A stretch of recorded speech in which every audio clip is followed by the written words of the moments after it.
and welcome to episode 1 of The Familiar Realm, a video interview series where we discuss the creative work and practices of up-and-coming artists we know.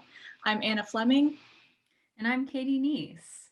And we're thrilled to be here today with a mixed media painter, sculptural artist, and fellow Notre Dame attendee, Austin Brady. So welcome, Austin. Hello, thank you for having me. Yeah, thank you for agreeing to be our guest. So to get us started, maybe you can tell us a little bit about who you are, maybe just a brief contextualization of your work and what you're up to right now. For sure. You said it, spectacularly. I'm a painter, sculptor, multimedia, however it needs done. I do it that way. I'm based out of Detroit currently. Did my BFA at College for Creative Studies in Detroit, and then went to Notre Dame for my MFA in painting with a minor in gender studies. And a lot of my work centers around like masculinized experience and toxic masculinity, gender formation, and how material can kind of communicate those things, material and images.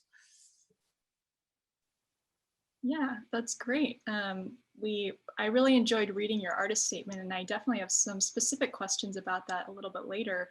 But just to keep it a little bit broad, I guess at the beginning, just as an artist, thinking about, where you were in grad school, where you are right now, are there any particular goals or ways you're thinking about being an artist right now in terms of teaching or exhibiting?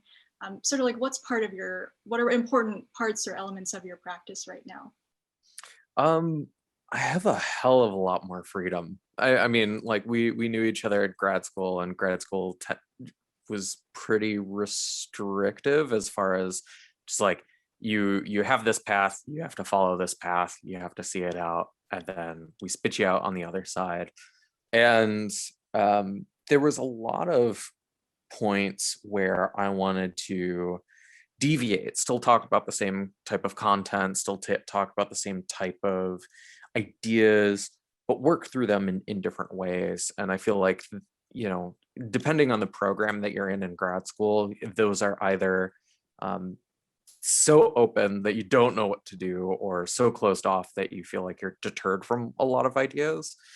And so I've been kind of playing catch up the last couple years of like, oh, I also want to do these performance things. Oh, I also want to do these kind of like cheeky formal pieces made out of camo. I want to do sewing. Right now I'm working on like soft sculpture, and I'm doing these sewn baseball bats, and I'm going to be doing like sewn swords. Yeah. And poetry and more like illustration type work. That it's all these kind of components of my practice that I'm just kind of playing catch up on, and being like, oh yes, I do also love this thing that I stopped doing 3 years, 3 years prior to this point, in order to fulfill this kind of goal of my own. So it's certainly been interesting. Kind of like reacquainting myself with a lot of different things. And then of course this past year with the pandemic and everything, I kind of like shut down like a lot of other artists I think did. So some were really great and just like hooked on like, yes, this is studio time, yes, I can like lock myself in my studio and get shit done. And kudos to you. That's not my brain. I was just like, the world is ending, everything's terrible, like, like trying to get out there and be an activist, and trying to also stay inside because I didn't want to kill people with my germs. Like there was all this kind of like tension, and I couldn't figure out like why I even wanted to make work anymore. For a little bit there, I was just like, what's the point when there's like all this other more important things going on? And eventually it kind of stuck to the point of like, well, if I don't do this, what the hell am I gonna like, let's try to use this thing that I have that I've been working on for, years, to kind of like influence those things. How can I like reach out to people through doing more digital art, or how can I make protest flags?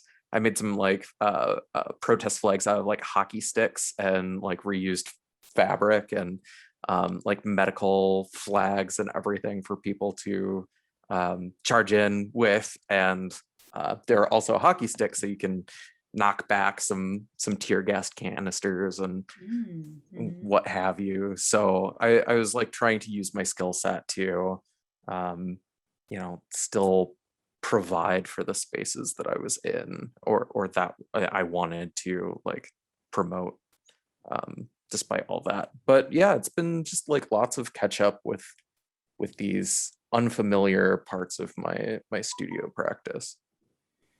I think like with the way that you've described like your studio practice, and I'm, seeing your work and different iterations of it or different things you're exploring, I always like to think about how adaptable your work really is, and like how that's to me like embedded in your practice itself. Like there's a lot of things that are, so socially, conscious with what you're thinking about, whether it be, you know, um, protests, like you said, or the pandemic, gender, a lot of these issues that have come to light as a result of the pandemic, even more than ever, and more, part of the conversation that, we need to be talking about.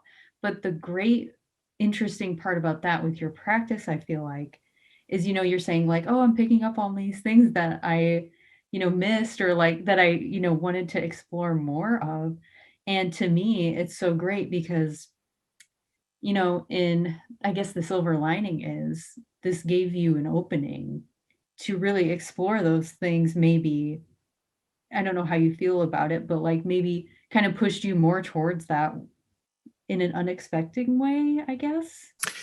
Yeah, I mean, the kind of impetus of my work is within toxic masculinity and patriarchy, right? So the kind of benefit to that is that patriarchy has a foot in everything. And so whatever I'm kind of talking about, there's this kind of like influence there that causes issues. And so I can kind of like go into these different ideas with a kind of scalpel and start pulling those things away, and getting in there and examining them. I also I think, think, oh, go ahead, Katie. I think that works in so many different forms of media, which is really great because you can reach people.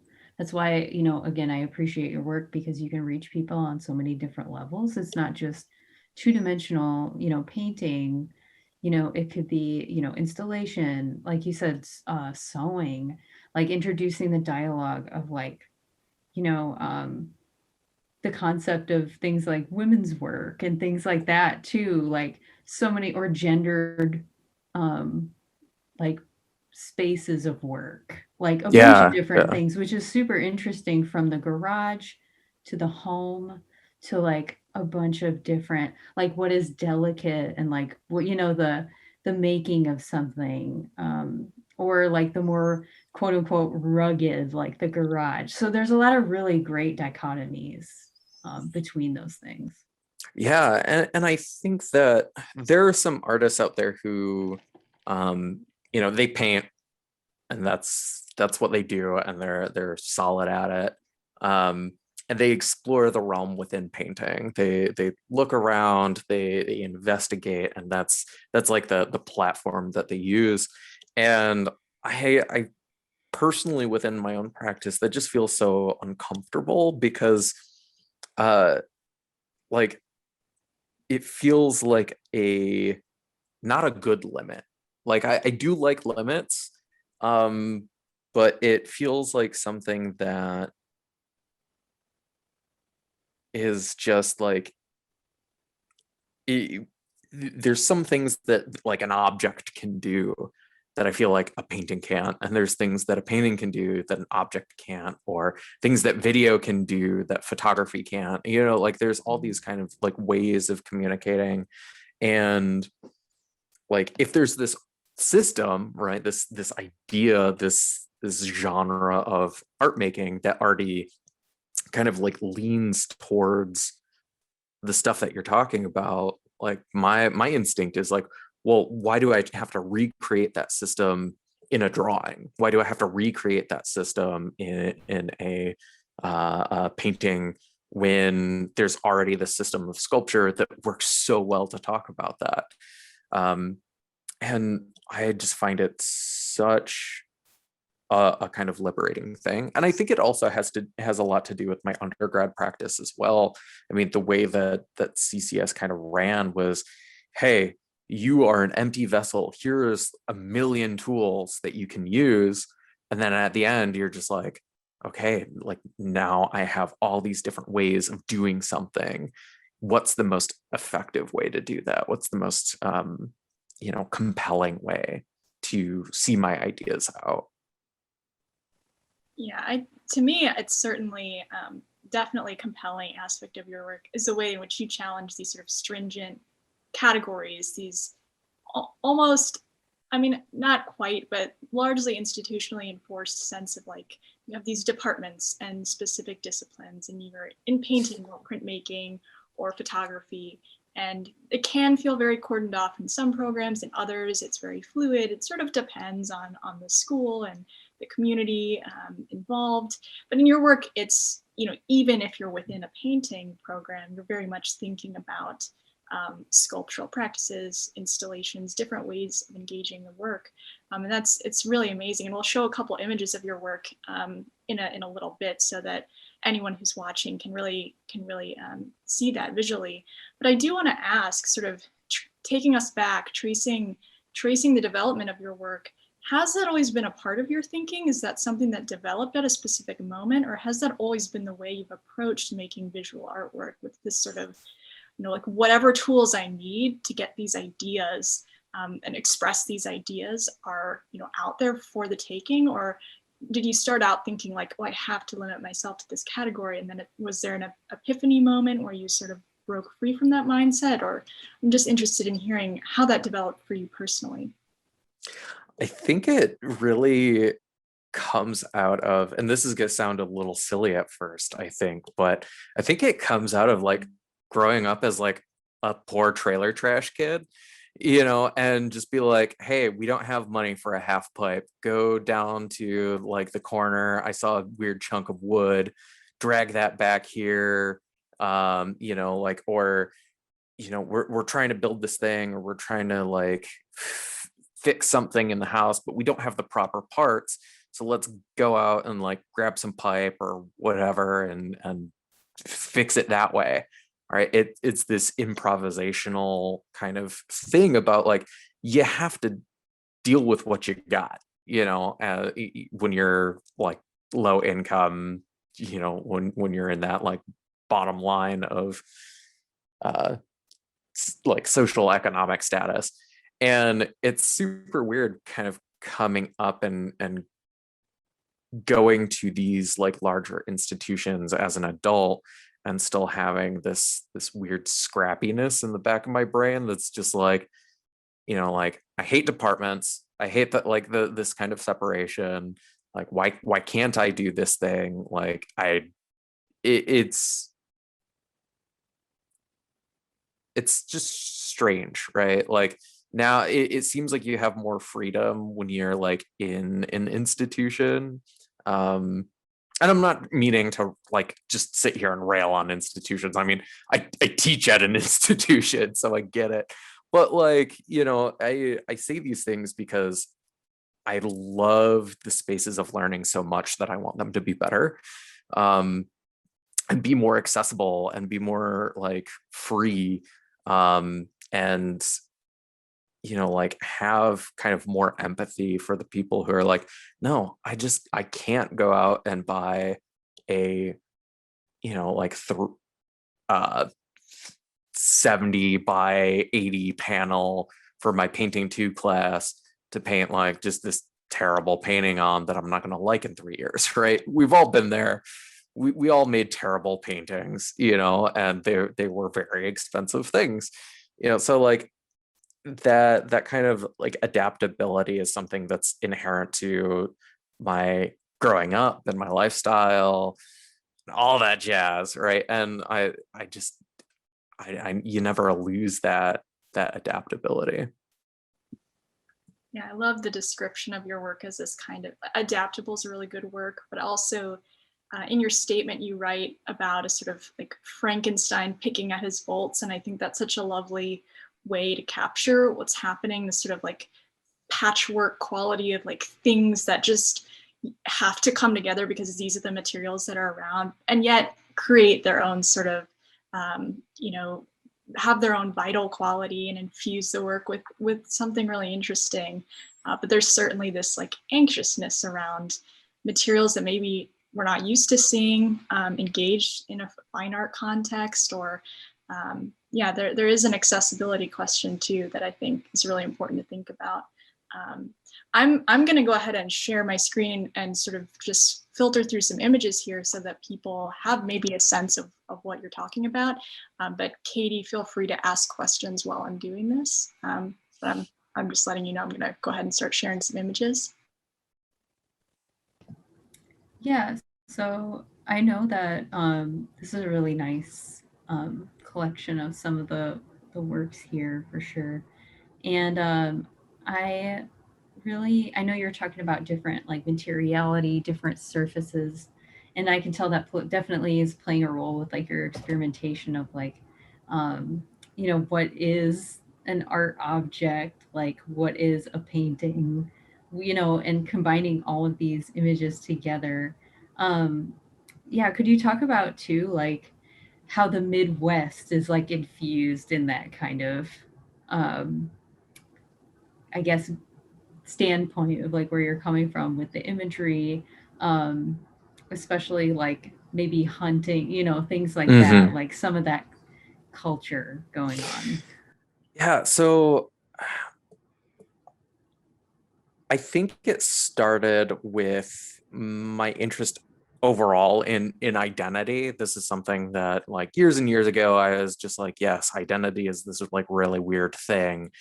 We all have one, at like trying to dig at like how do you build identities, and how do you express that visually. And so it kind of started off as these like large portraits, that were kind of unportraits, right? I would cover up the face with images in order to try to express who the person was really, right, through these images. Like the face is just the facade, but the images that I was applying onto their bodies was supposed to be like, the feeling that they gave off when you're in conversation with them. And I think once I kind of got into grad school, I kind of focused in on my own identity and trying to break that down. And it's like, okay, let's start with the basic qualifiers. I'm a dude. I'm from the Midwest. I'm white. I'm, all this stuff, right? Like going through and kind of cataloging myself and kind of taking a look at what are the materials that define those things. And part of my identity is being in the Midwest. I think being in the Midwest, I think it contributes to this very working class vernacular. It's a kind of visual and material language that I grew up around a lot.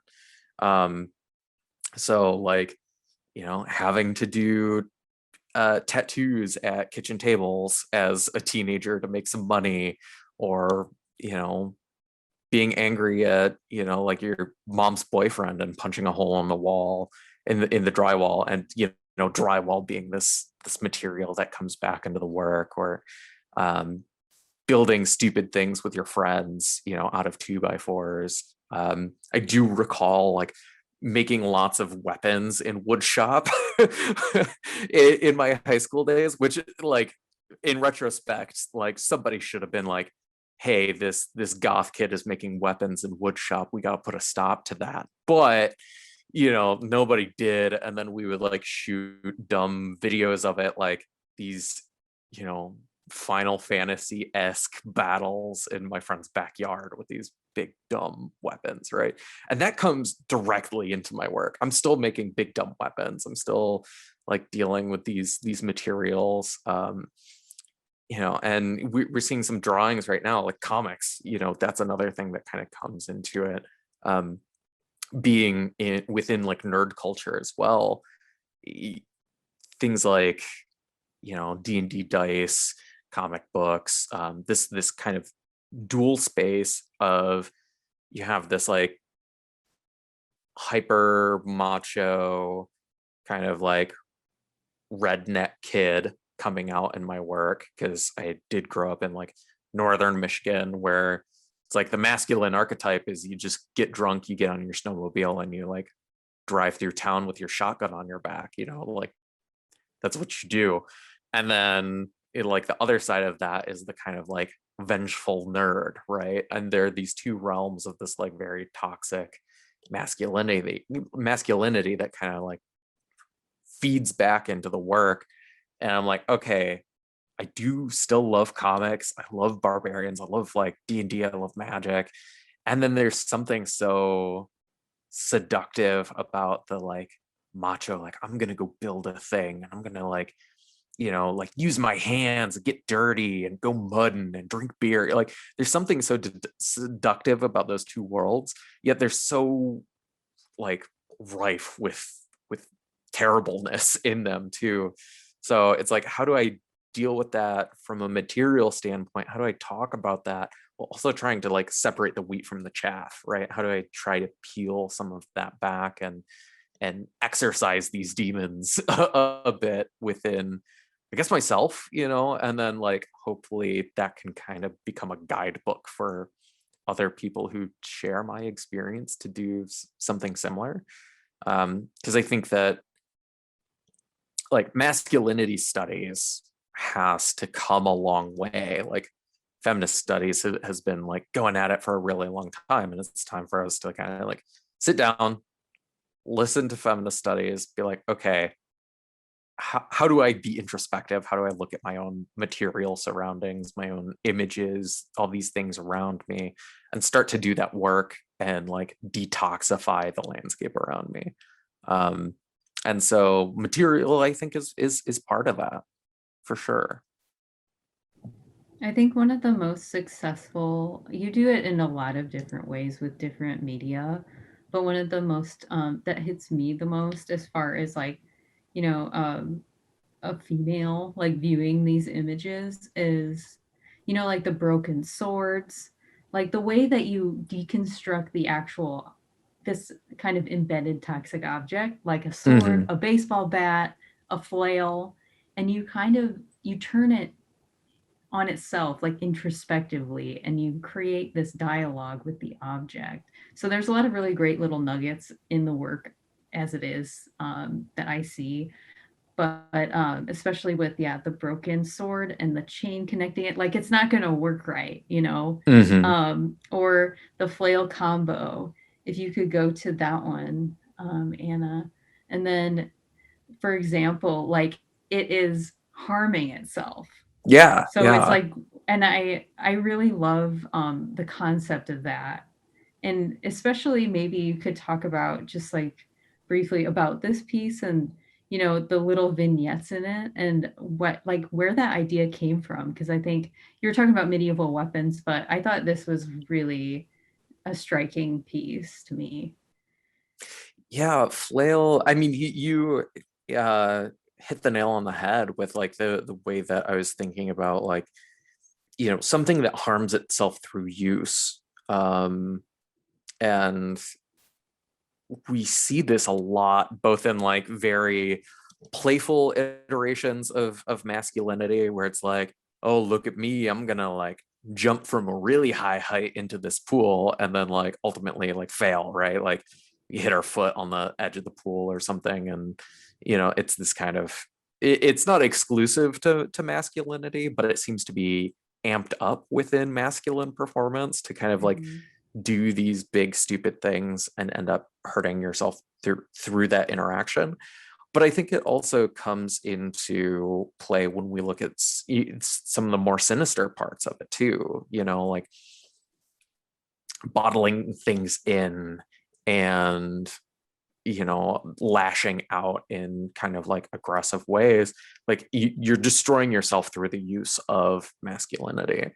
And so like I wanted objects to be able to do that as well. You know, how do I show these big, dumb, goofy objects, but kind of like take the edge off of them a little bit.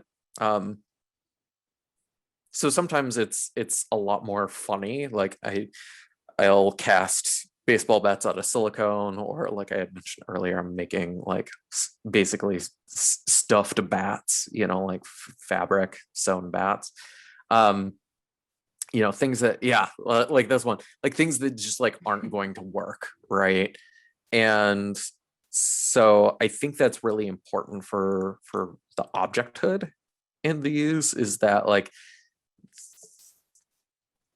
they are like kind of self-defeating. um they're endangering themselves. There's a little bit of dumbness in their performativity. Mhm. um and God, I just love dumbness, right? Like dumbassery has a huge part to play in the things that I do. um and I think some of the vignettes came out of the idea of like just like peeling stickers away. And I think the first one that I did that it had a little vignette on it, it actually looked like I was like carving the surface away and I was digging into the material to reveal something. So I like that aspect of it, that it both looks applied and carved in at certain points. And it's a little deceptive, it's a little trompe l'oeil. They look like, you know, band stickers or skate stickers or whatever that you've clunked onto this wood, and then you try to peel it off. Maybe you're embarrassed about liking that band still, and so like you start peeling the sticker away, but it doesn't completely come off. You know, you just like scrape at the edges and then eventually you give up, right? And so it's a little bit about like carving into the material to reveal something, you know, about identity, about masculinity, but it's also like being embarrassed about it too, and trying to pick it away and trying to destroy it in some way, but ultimately failing at that, right? Because we do perform gender without thinking about it sometimes. Yeah, I'm gonna go ahead and stop sharing here, Yeah. to get back to our group conversation. But then everything you're saying just makes me think about the way in your statement and you know, in your thesis paper that you wrote during your time at Notre Dame, which is a really wonderful paper. Oh, thank you. You write about the garage in such an interesting way. The garage is this site that like is both a theoretical space but also a lived material space, and it's obviously coded in all these ways to, you know, thinking about masculine identity, thinking about the sort of macho-ness of the garage and the association with certain types of tools and crafts, and but it's also a space of, it's like a workshop space. So there's a certain you know, critique and embrace of the garage as a space where you can explore things that maybe you are self-conscious about, that maybe you're not sure you want to embrace all of these inheritances of sort of, you know, cultural gender norms, or, you know, subcultural sort of, you know, trends, anything that's maybe being thrust upon you as someone in a certain socioeconomic position, someone in a certain gender position, you know, whatever those different cultural impositions may be. The garage is a space where you can sort of workshop and question those inheritances and try to figure out what's going on. So there's a critique, but also an embrace of the garage that I think is a really lovely way of talking and thinking about your work. I don't know if there's anything else you want to add. Is that still a really strong sort of theoretical way of anchoring your work, or have you sort of moved into thinking about your work again against or within these other types of spaces? That's a broad question, but. Yeah, I think I still have this love for the garage, and I think it also ties into my love of like doing things with my hands and a bit of that like dumbassery too. So garage spaces for me was always like where you went out to do the profane things that like weren't allowed in the house, right? Oh, you gotta go spray paint something, you gotta go do it in the garage. Or it's where you fixed things, it's where you formed things.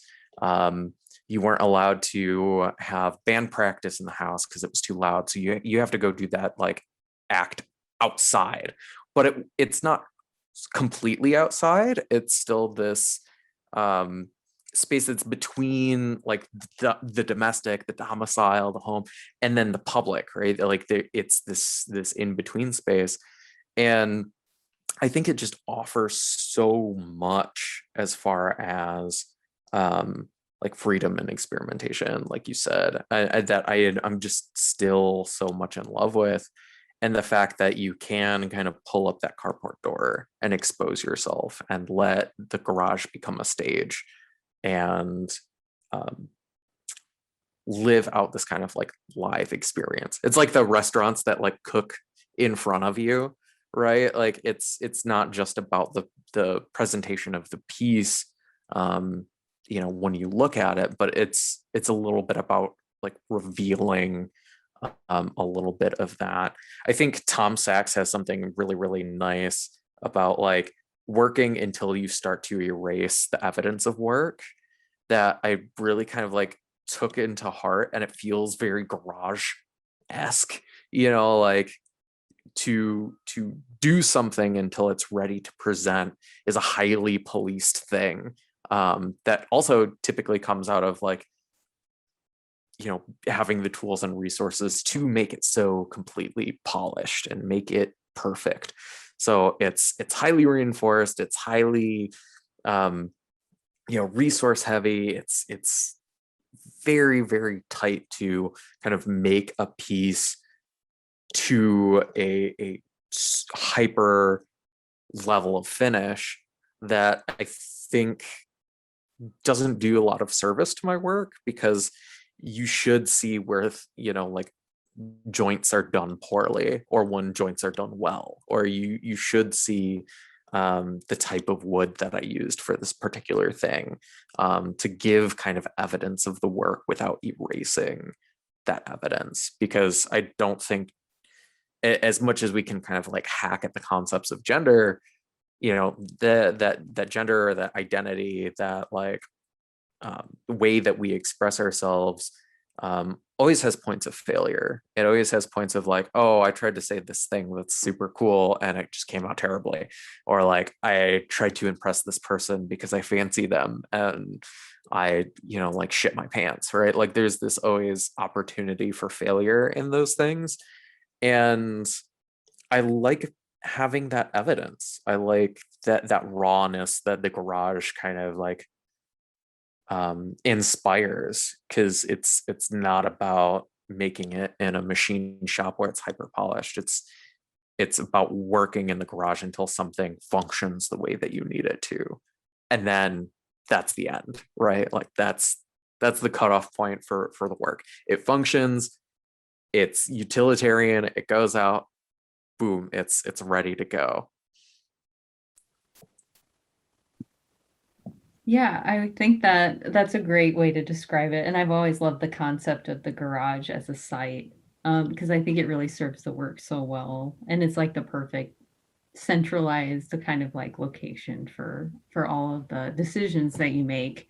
And I think without that, with this, if it was smooth, if it was like perfectly like, you know, just machined like exactly, it wouldn't translate in any way in the way that you would want it to, driving like the point of it. And I think that is a really great way to describe it. um, and I guess I could segue this into, You mentioned some of your soft sculpture projects. What are some other recent projects? You said you were working with more fabric and also illustration work too. So could you talk about that? Like coming up Yeah, things that. yeah. Well, as far as like little side project things, I'm actually doing a podcast as well that I also do like the illustrations for, and it's a D&D podcast. It's super like nerdy Promote shit. it. What is it so Oh, people can know? it's the homebrew. So like you look it up via like the homebrew podcast or the homebrew D&D, and it's like a sci-fi themed D&D thing. So I'm doing like lots of illustrations for that, and mostly like goofy little character things, and it's like very different from my typical work. Like it's very different from my studio work, but it's a nice kind of like I can zone into the space and just like make cool dwarven mechanic characters and space aliens and stuff, and that's pretty cathartic and fun to work on. um I have a show at a place called Granny's Chandelier in Hamtramck, Michigan, that's coming up, that I plan on having quite a bit of the newer soft sculptures Ooh, and cool. flags in. I really want to kind of play up the softness of some of my work in that. I believe that's either June or July. I don't know. We can leave links or something somewhere Yeah. for y'all. Um, and I've also been working on like a lot of poetry. Um, so I started doing lots of more digital ink drawing hybrid things. We saw some of them, in the images. Started doing those when I was trying to get over a lot of the like early COVID depression stuff. And they were like quick and accessible, and I could sit there and I could just do them. I didn't have to get a lot of the materials out. I didn't have to like sit down for 8 hours in front of an easel. I could just pick it up and drop it whenever I wanted. And then I also ended up taking a poetry class through Liminal Labs, which is a New York based like poetry thing. And that was run by a person named Joey DeJesus. And that was really, really cool. I was able to kind of like flex this muscle that I always had in my work. I try to like make very poetic titles to things. I try to introduce text into my work when appropriate. And so it was this great opportunity for me to mix these kind of digital drawing things that I was doing with much more long form text. So I've been doing that, and it's kind of this ode to growing up in northern Michigan. Um, there's this place in my hometown, Gaylord, Michigan. It's like a taxidermy museum called Call of the Wild, and Oh, a that's lot awesome. of That sounds really yeah, cool. like there's lots of kind of like talking about that space and talking about like the Anthropocene and how this taxidermy museum kind of like mimics Mother Earth in this like weird artificial way. And then I have this fascination with these animals who were obviously hunted, right? Like that, tying back into some of my interests in like Midwest culture, which is like hunting and then taxidermying, right? Like so beautiful out there that I just had to kill it and then destroy it and then put it back together so that it looked right. Right. Like that's a weird thing, but I'm so like drawn to it. It's so like, I don't know, I don't use this word much, but it's so scrumptious, like it's such a good thing to kind of like tap into.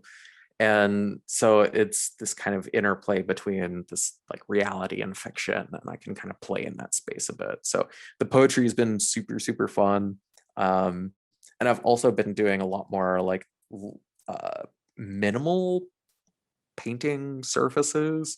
kind of playing around with, again, sewing like different fabrics together. I can actually grab one real quick.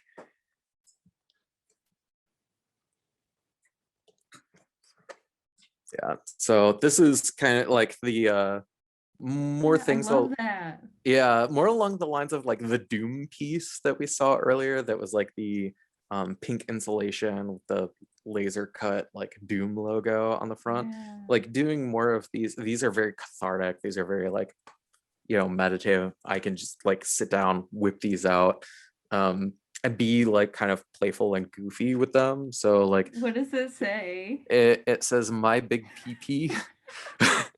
So, and it's a gravestone, right? Like it's I like love it. it's dead, right? Like this super dumb macho bullshit. Like let's put it in the grave. I need one of those Yeah, sometime, like really bad. dude, I want to make patches of the like my big PP gravestone so bad, and just like have those out there in the world. I love Um, it. and I I have love how, ones. yeah. Oh, go ahead. Oh, I have ones with like hunter orange like PBR logos on like camo backgrounds and stuff. Um, and then of course I do have the like large paintings that I'm still doing. Um, so this is a big guy that I'm doing. I Wow. don't know if y'all can see it, I've but been it's like seeing this develop and I haven't seen it this close before. it's taken so long, but it's like a big Luke Skywalker kind of bust, and there's some like beer cans down here, little like barbarian Oh, cool. dudes I love the hanging out. colors. Yeah. Like Sean Yeah. Norbit vibes from that. Oh, I love Sean Norva. He's Oh, amazing. yeah, his work is Oh, definitely incredible too. But you got some really awesome stuff going on in that one. I love the gradient, and like all the bright colors. I think are really cool. They're super eye catching. I can see it from like across the room. yeah, and I'm trying to get more colorful too. I think that there was this like yo-yoing that happened where I liked really bright colors because they're so unnatural and so toxic. And I had like my kind of like signature thing for a real long time was just like black and white with like hot pink. It was very Avril Lavigne, right? It was very like very like poppy, toxic, you know, angsty. And then colors slowly started like subsiding in my work quite a bit. It was still there, but it was just much more neutral and secondary. I'm trying to bring it back in a bit, to kind of like add some. I want them almost to start to look like gasoline floating on water on like asphalt, you know, like that kind of weird, Quality. yeah, like iridescent, gasoline-y, gross. Yeah, really cool. Yeah, that's what I'm aiming for by adding color back into these big old things. I remember you were talking about like when you were talking about painting and we were in school together and you were like, okay, how can I get this black to get darker? And you're Oh like, I yeah, just need to get, and you're like, so, interested with that, like really deep, negative space, like almost like consuming negative space. yeah. Like some of my favorite paintings are like Carrie James Marshall's like really dark paintings, like the paintings of the bedroom where it's all different shades of black, and like you start to see like it's almost impossible to photograph. You gotta sit there and like look at it to actually see the details. Yeah. I also really love Victor Mann's work, because of that like dark quality. And for me, it was a lot about like kind of making the images objects. So trying to create this like very flat, dark, almost like a monolith painting that whatever colors or objects that I ended up putting on top of it kind of like, you know, pushed that object back a bit. made us like realize that this is like, it's an object, like the painting is an object. It's not just an image. It's all these things that kind of make it up. And so there were just these big black kind of trying to get glassy surfaces that would almost act as the substrate to the critique, right? It would act as a surface that anything that I put on top of that black would be to undermine the toxicity that was like painted within that really dark space. I feel like that's evolving now, that I'm adding more color into them and making them a bit more goopy and stuff, but I'm not sure the outcome of that. Like, I don't know if that's what that's doing now. I gotta make more paintings and figure it out. Yeah, well, just something to continue workshopping as part Yeah. of the ethos of a lot of what you've been saying, having the freedom to just, not always put this pressure upon yourself as an artist or as a person to always have things completely worked out and only display them when they've been sort of so highly finished or rendered. It has to be that space to workshop and explore. Yeah. There's so much we could talk about in regards to your work, and this has been such an amazing wealth of information that you've shared with us. So thank you very much. We do want to give you an opportunity. Obviously, all links will be included in the description below. So we'll be sure to link any relevant websites or social media accounts or any upcoming shows. But I just want to give you an opportunity, if there are any social media handles or anything you want to share, let people know where they can find you. And then we'll go ahead and wrap up. Yeah, my website is austin-brady.com. I desperately need to update it, like many artists out there. And my Instagram is at Motor City Wolves, all one word, no caps, no anything like that. And yeah, stop in, ask me questions if you wanna like chit chat and get to know me a little bit more. My DMs are open to y'all. Awesome. Thank you so much, Austin, for your amazing interview. This was great. It was so great learning more about your practice, everything about it. We want to share it with the world because we think your work's great. We think you're great. And we'll always, promote you all the time because we think you're awesome. So this is the first episode. So thank you for tuning into episode 1 of The Familiar Realm with Austin Brady, everybody. Be sure to check us out on Instagram. It's at The Familiar Realm, just one word.